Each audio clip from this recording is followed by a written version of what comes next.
नमस्कार दोस्तों। कैसे हैं आप सभी। आशा करता हूं कि आप स्वस्थ होंगे, सुखी होंगे और प्रसन्न होंगे। श्रीमद् भागवत गीता में आपका स्वागत है।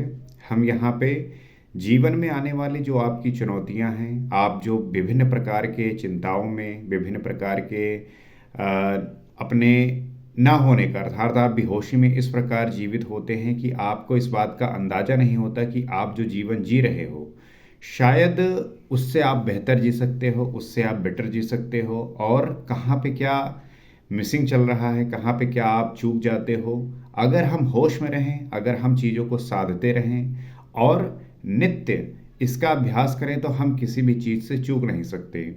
हम अक्सर हमारे साथ ऐसा होता है कि जो चीज़ आपके पास उपस्थित होती है, जब तक आपके साथ होती है आप उसकी कद्र, आप उसकी आदर, आप उसके लिए जो आपका भाव है वो प्रकट नहीं करते। और जब वो आपके साथ नहीं होती, आप जब मिसिंग आउट करने लगते हो, तब आपको लगता है कि अ, जब वो आपके साथ नहीं होती आप उसको जो है मिस करने लगते हो। आपको लगता है कि अब ये चीज़ हो जाए। इसका मतलब ये है कि जब कोई चीज़ आपके साथ होती है तो आपका जो है उसके प्रति वो भाव, वो संपूर्णता, वो श्रद्धा से युक्त आपका जो मनोभाव है वो होता नहीं है, आप कहीं और होते हो।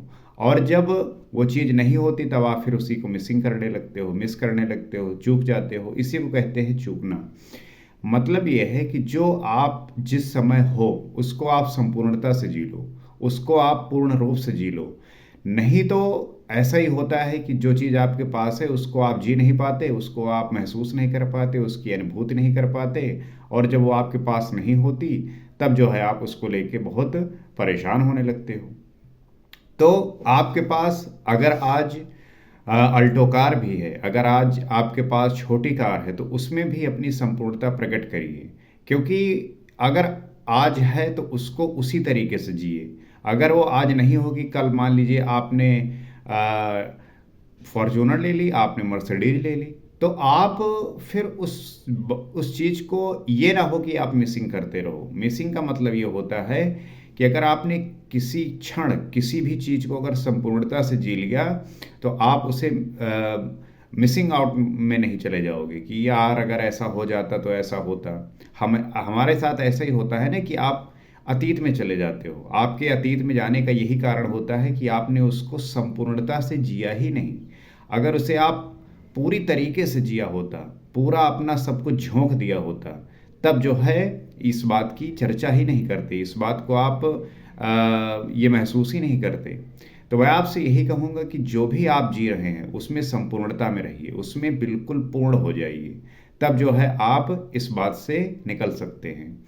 तो श्रीमद् भागवत गीता में ऐसे सूत्र दिए हुए हैं, ऐसे उपाय दिए हुए हैं कि इसको आप पढ़कर, इसको जानकर आपके जीवन के जो भी प्रश्न हैं, जो भी चुनौतियां हैं, उसको बड़ी सहजता से हल कर सकते हैं, उसका जो है आप उपाय निकाल सकते हैं। तो आइए समझते हैं और समझने का प्रयास करते हैं। प्रशांतात्मा विगत भीर ब्रह्माचारिव्रते स्थिता मनः संयम्य मंचितो युक्त आसीत मतपरा।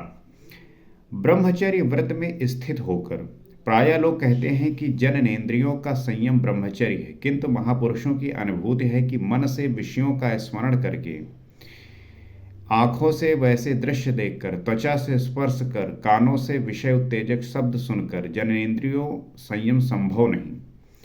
ब्रह्मचारी का वास्तविक अर्थ है ब्रह्मा आचरित सह ब्रह्मचारी। आज हम इस श्लोक के माध्यम से समझेंगे कि ब्रह्मचारी का मतलब क्या है। लोगों को लगता है कि अगर वो अपने जननेंद्रियों पर कंट्रोल पा लेते हैं तब जो है उसे ब्रह्मचारी कहते हैं। लेकिन आप इसको ध्यानपूर्वक सुनिएगा कि ब्रह्मचर्य में व्रत में स्थित होकर, आपको पता है कि प्रायः लोग यही कहते हैं कि जिन्होंने जननेंद्रियों पर संयम पा लिया वही ब्रह्मचर्य है। किंतु महापुरुषों की जो अनुभूति है वो ये है कि मन से विषयों का स्मरण करके, मन से आप जो विषयों का स्मरण करते हैं, आँखों से वैसे दृश्य देखकर, त्वचा से स्पर्श करके, कानों से विषय उत्तेजक जो शब्द सुनकर जननेंद्रिय संयम संभव नहीं है। आप अगर सोचें कि इंद्रियों के माध्यम से आप सब कुछ महसूस करते हैं, आप आँखों से वैसे दृश्य देखें, त्वचा से स्पर्श करे, कानों से सुने, और आप सोचिए कि जननेंद्रिया जो है संयम संभव है, तो ऐसा नहीं है। ब्रह्मचारी का जो वास्तविक अर्थ है वो है ब्रह्म आचरति सा ब्रह्मचारी, मतलब ब्रह्मा का आचरण है नियत कर्म यज्ञ की प्रक्रिया। जो ब्रह्मा का आचरण है, जो नियत कर्म यज्ञ की जो प्रक्रिया है, जिसे करने वाले यान्ति ब्रह्मा सनातनम, सनातन ब्रह्मा में प्रवेश पा जाते हैं। इसे करते समय स्पर्श अनकृत्वा बहिर्बाह्यान, बाहर के स्पर्श, मन और सभी इंद्रियों के स्पर्श बाहर ही त्याग कर चित्त को ब्रह्म चिंतन में श्वास प्रश्वास में ध्यान में लगाना।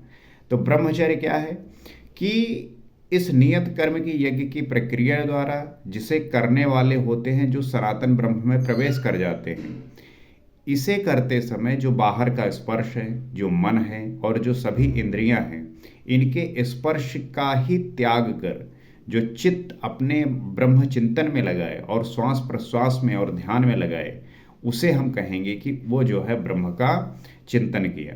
और मन ब्रह्मा में लगा है तो बाह्य स्मरण कौन करे? जिसका मन ब्रह्मा में लगा हुआ है, जो ब्रह्म में स्थित है, वही जो है बाह्य स्मरण करे। वो बाह्य स्मरण कौन करेगा? अगर उसका मन ब्रह्मा में लगा हुआ, अगर उसका मन ब्रह्मा में स्थित है तो बाह्य स्मरण कैसे करेगा? और यदि बाह्य स्मरण होता है तो अभी मन लगा कहाँ?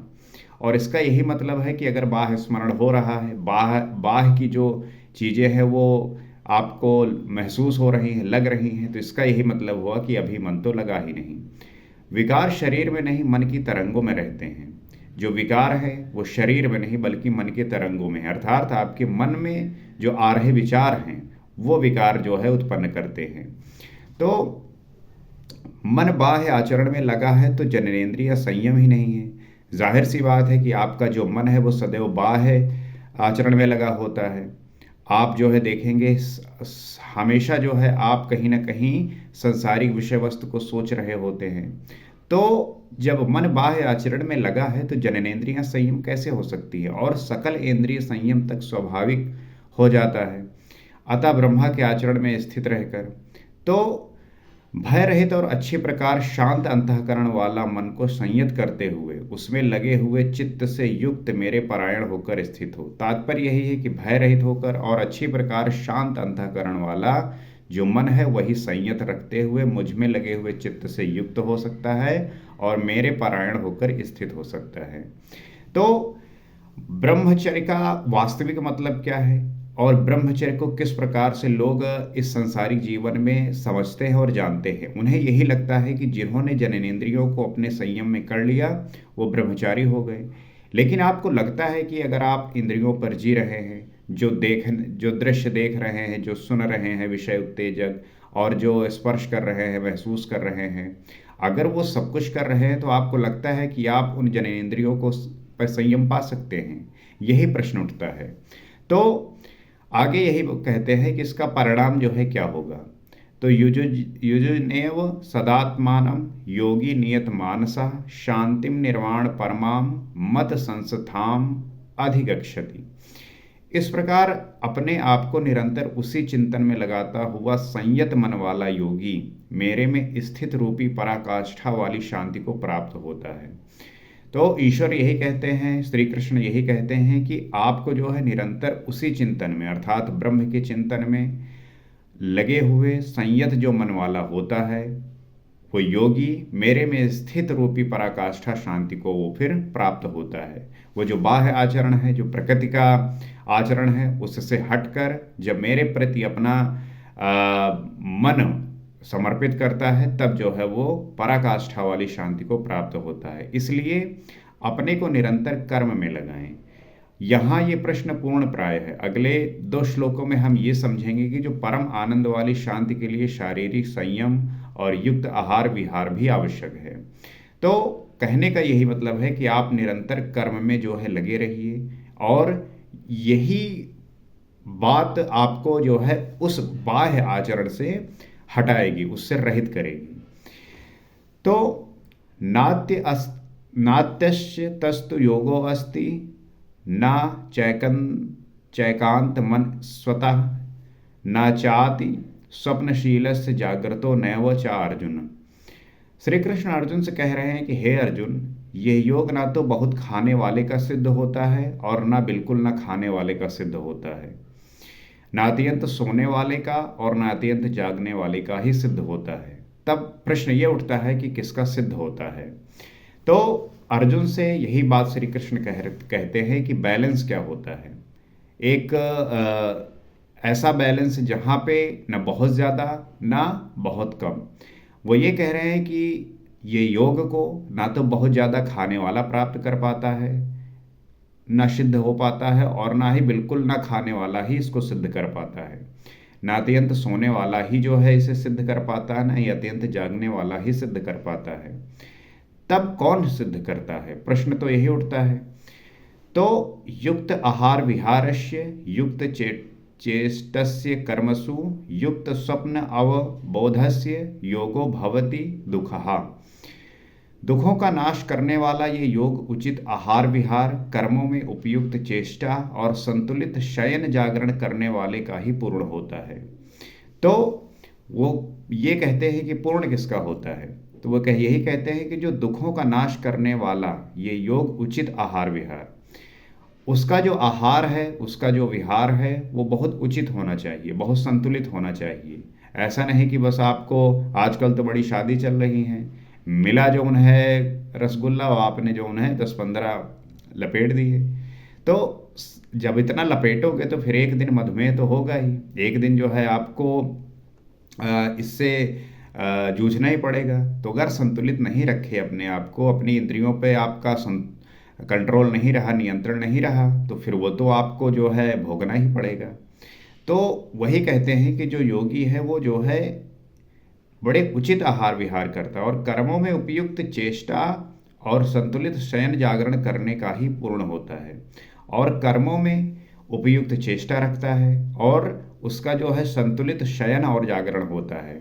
अब जैसे ठंड ही आए गए, अब रजाई तू का मिली और 10 घंटा जो है तो सोए गए, तो कहाँ फिर आपका ध्यान है, आप क्या कर रहे हैं? या तो आप कार्य से जो है विमुख हैं, या तो आप पढ़ाई से विमुख हैं, या तो आप ध्यान से विमुख हैं। अगर आप 10 घंटा सो रहे हैं और समय का जो है कोई निर्धारित नहीं है, आप कभी भी सो रहे हैं, कभी भी जाग रहे हैं, कोई जो है पता नहीं है, तो इसका यही मतलब है कि आप जो है उस योगी की अवस्था में उसको प्राप्त करने में कहीं ना कहीं पीछे हट रहे हैं, कहीं ना कहीं नीचे जा रहे हैं। क्योंकि ईश्वर को प्राप्त करने की जो सीढ़ी है वो एक ही है।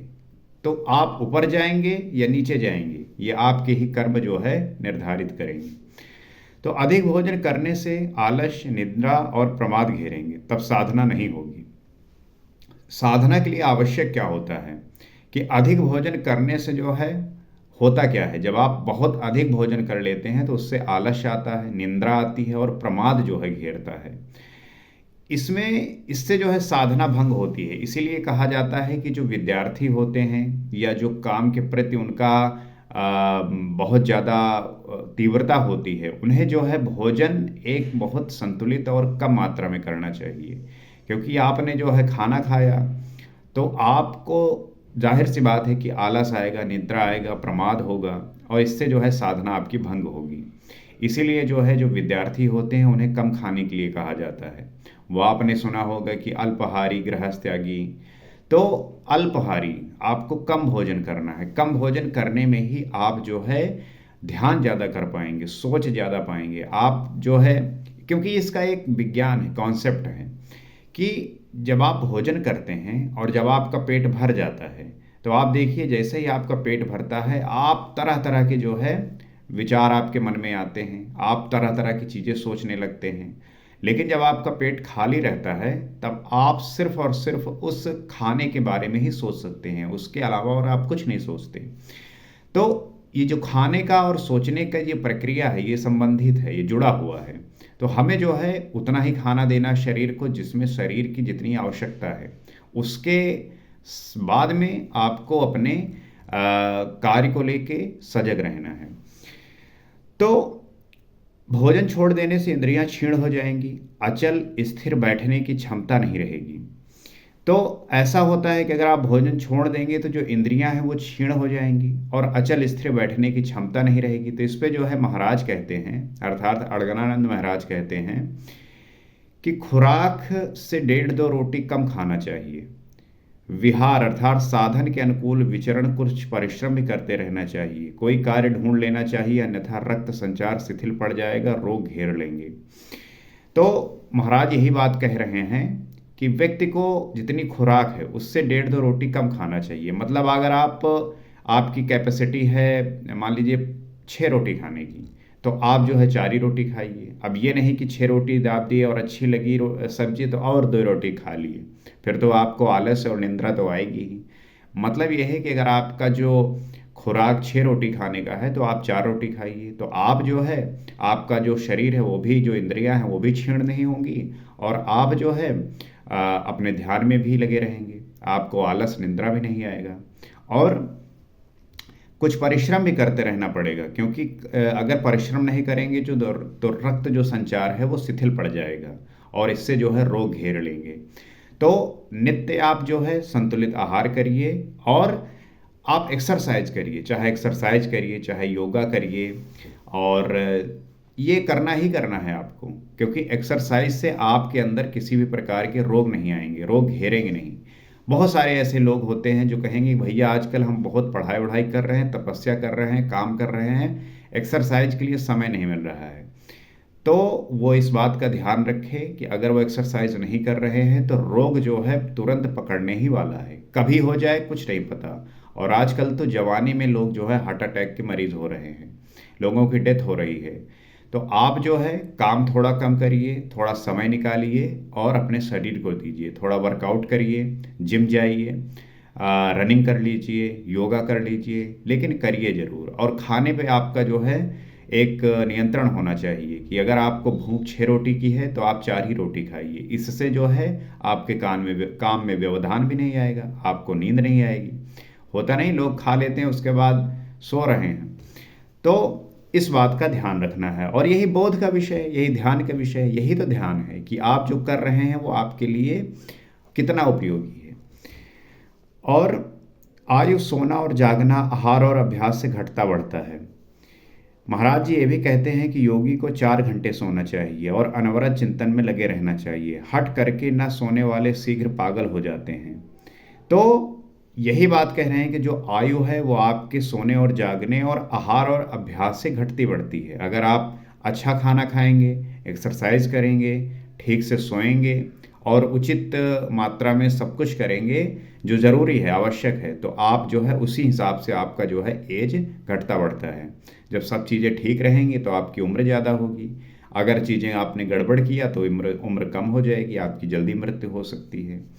और वो ये भी कहते हैं कि जो है जो योगी हैं उनको 4 घंटे सोना चाहिए, जो एक पैमाना सेट है कि आपको 5 से 6 घंटे सोना चाहिए। लेकिन अगर आप बहुत गहरी नींद में सोते हैं और आपकी दिनचर्या अच्छी रहती है तो आप 5 घंटे में भी पूरी नींद पूरी कर सकते हैं, 4 घंटे में पूरी कर सकते हैं। 4 में तब करेंगे जब आप इस पे बहुत ध्यानपूर्वक चीज़ें करेंगे, लेकिन फिर भी 5 से 6 घंटे इनफ होते हैं, पर्याप्त होते हैं। लेकिन यहाँ लोग जो उन्हें 4 किलो खाना खाए लेकिन और जो उन्हें 10 घंटा सोए रहे हैं, जब उठे उसके बाद बस फ़ोन चला रहे हैं। तो यही बेहोशी का जो है पैमाना है, इसी से हम बेहोशी को तय करते हैं। तो वो बाकी समय में व्यक्ति को चिंतन करते रहना चाहिए। तो अगर ऐसा उसने ना किया, अगर उसने हट किया और तो वो जो है अगर ना सोने वाला जो व्यक्ति है वो पागल भी हो सकता है। एक किस्सा है कि कुछ ऐसे राजा हुए थे पहले के समय में, प्राचीन में, कि वो जो है क्या करते थे कि लोगों को मृत्युदंड नहीं देते थे। जो क्राइम करता था कोई, जब उन्हें पनिशमेंट देने को होता था तो क्या करते थे कि सोने नहीं देते थे। अगर व्यक्ति 2 दिन भी ना सोए और उसे निरंतर 1 हफ्ते जगाने का प्रयास कर दिया जाए तो हो सकता है वो पागल भी हो जाए। तो इस प्रकार के दंड का भी पहले प्रावधान था। तो सोना कितना इंपॉर्टेंट है ये भी आवश्यक है। अब ये नहीं कि आप हठपूर्वक सो ही नहीं रहे हैं, ये गलत बात है। हर चीज़ को जो जो उसके लिए आवश्यक है उतना देना आवश्यक है, ज़्यादा नहीं ना कम। तो कर्मों में उपयुक्त चेष्टा भी भी हो, अर्थात नियत कर्म आराधना के अनुरूप निरंतर प्रयत्नशील हो। तो वो व्यक्ति निरंतर इस पे जो है प्रयत्नशील होना चाहिए और उपयुक्त चेष्टा से जो है नियत कर्म करते रहना चाहिए। और बाह्य विषयों का स्मरण ना कर सदैव उसी में लगे रहने का ही योग सिद्ध होता है। तो आप जो है बाह्य विषयों का स्मरण नहीं करना, नित्य जो है अपने आप को साधते रहना है, यही जो है योग सिद्ध होता है। तो अक्सर लोग कहेंगे कि भाई हम बहुत भजन किए, बहुत चिंतन किए, लेकिन जो है कुछ घटित नहीं हुआ। उसका यही कारण है कि आप बाह्य विषयों से जो है सदैव आसक्त रहे, आप उससे जो है लिप्त रहे, आप उससे छूटे नहीं।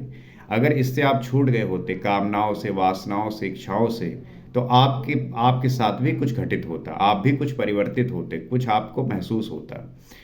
तो ये आपके साधना का ही विषय है। आप साधना में कितना श्रद्धापूर्ण तरीके से अपने आप को डालते हैं, उसमें आप किस तरीके से अपने आप को लेके जाते हैं, इस बात का विषय जो है निर्धारित करता है।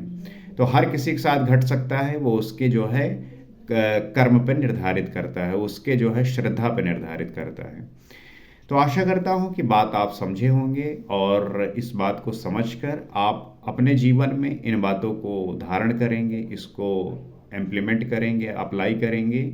तब आपके जीवन में जो आपके मन के विकार हैं, जो आपके अंतःकरण की कमजोरियां हैं, जो आपके अंतःकरण के विकार हैं, वो दूर होंगे और आपके अंदर एक सकारात्मक ऊर्जा का प्रचार और प्रसार होगा। इसी उम्मीद के साथ अगले वीडियो में हम आगे बात समझेंगे। आज के लिए इस एपिसोड में इतना ही। नमस्कार।